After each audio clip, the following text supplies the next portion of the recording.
My name's Karla, and this is my son, Zach.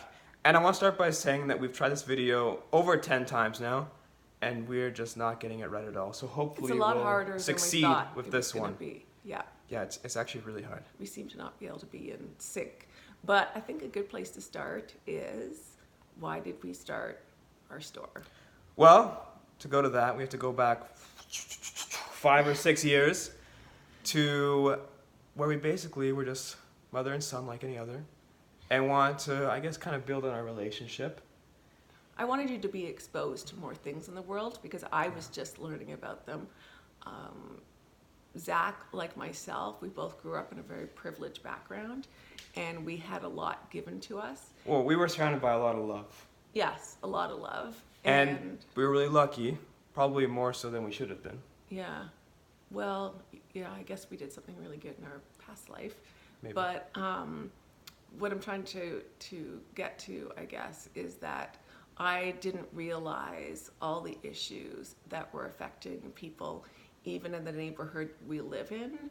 And I probably lived in a bubble. And when I started to uncover this and uncover like human trafficking, homelessness, foster care issues, I wanted Zach to learn about them because I wanted him to grow up not in a bubble and for him to understand how things affect people that come from different backgrounds. And so we started Sam Speak Up to give deserved recognition to these human issues that most tend to overlook. We started with the blog and then the podcast, and then we just moved into the store. It seemed like a good transition.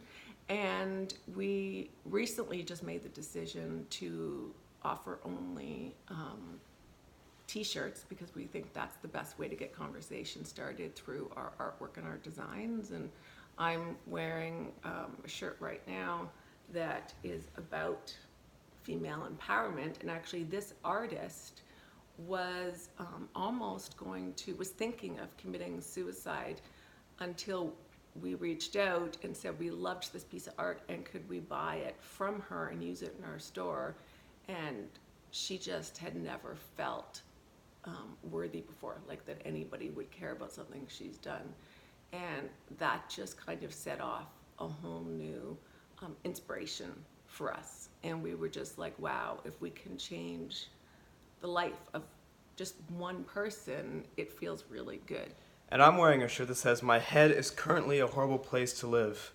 Now, that may seem a bit negative to some of you, but one of our goals was to also be able to focus on the negative and on the pain that people go through, to try and make it empowering, but for not everything to be some lovey-dovey, happy, let's support this, yeah. This is a because that's not how the world debatable works. Shirt still though, because we're still Debatable to who? I think it's great. Okay, so it's going into the store, this shirt, because he loves it so much. Yeah. We were worried, I don't know, I guess if it triggered somebody, but I think Zach's right. Like, we have to be bold and not whitewash Fortune things. favors the bold. Yes, because I sometimes can be worried how it affects people, and then I forget that we're doing this in order to spark conversations and be bold, because the most important thing that Zach and I want out of this store is for change happens through conversations. And for people that have never been exposed to things such as human trafficking, or someone in their family has an addiction and they don't feel comfortable talking about it, mental health, every single person's affected by it, but very few people talk about it within even their own family. So that's kind of what we're... And the goal for our clothing is for our t-shirts to be a symbol, for the wearer to accept, support, and someone ring the... Fuck. Someone rang it, and that's okay, because we're being real right now. We've gone too far. We've gone too far. But our goal is basically to start the conversation. And if you don't want to start the conversation, then you can fuck off. Or you can go answer the phone. Or I can do that. Fuck. Thank you.